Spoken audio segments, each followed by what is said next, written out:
एक बार पूरे भारत के ऋषि लोग आकर तीर्थराज प्रयाग में वास किए। मेला जैसे पूर्ण भया, सब ऋषि लोग जाने लगे।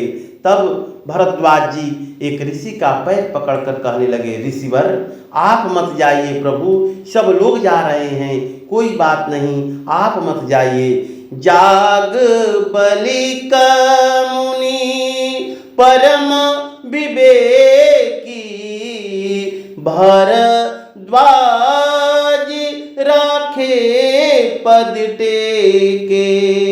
जब याज्ञवल्क्य ऋषि जाने लगे तब भरद्वाज ऋषि ने चरणों को पकड़ लिया और अपने आश्रम में लेकर आए, आसन पर बैठाए, पांव पखारे, खोड़सों प्रकार से पूजन किया।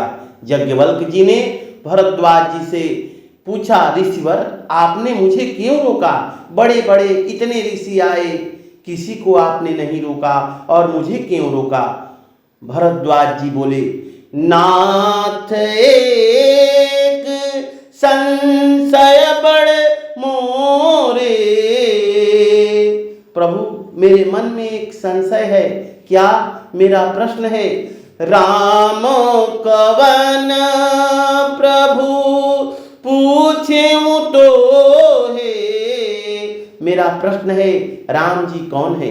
एक राम को ऋषिवर मैं जानता हूँ, चक्रवर्ती दशरथ के पुत्र अयोध्या वाले राम, जिसकी पत्नी का हरण हुआ और रावण का वध हुआ। इस राम को तो मैं जानता हूँ। क्या उसी राम को शंकर भगवान दिन रात जपते हैं या कोई और हैं? भरद्वाज जी के प्रश्न को सुनकर याज्ञवल्क्य ऋषि मुस्कुराने लगे। बोले, आपकी चतुराई समझ गया, मैं जान गया, आपको कोई संदेह भ्रम नहीं है। आप राम जी के गुण सुनना चाहते हैं, इसलिए मूढ़ बनकर प्रश्न किए हैं। याज्ञवल्क्य ऋषि जी ने कहा, मैं कथा सुनाऊंगा, पहले कथा की महिमा सुनिए। राम जी की कथा कलयुग में कामधेनु है। जो कामना लेकर इनकी सेवा की जाए वो कामना पूरी होगी। कामना कैसी हो? तो धर्म सम्मत हो। याज्ञवल्क्य ऋषि जी ने कहा, मैं आपको कथा सुनाऊंगा।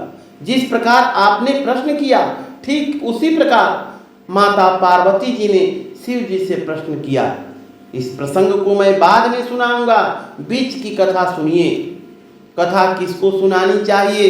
सठ को, हठी को, और जो मन लगाकर न सुने उसको अपनी कथा नहीं सुनानी चाहिए। शंकर भगवान कहते हैं, राम कथा के तेहि अधिकारी, जिनके सत संगति अति प्यारी। याज्ञवल्क्य जी सोचने लगे, पहले पता किया जाए इनका मन सत्संग में लगता है कि नहीं, दूसरी कथा सुनाई जाए।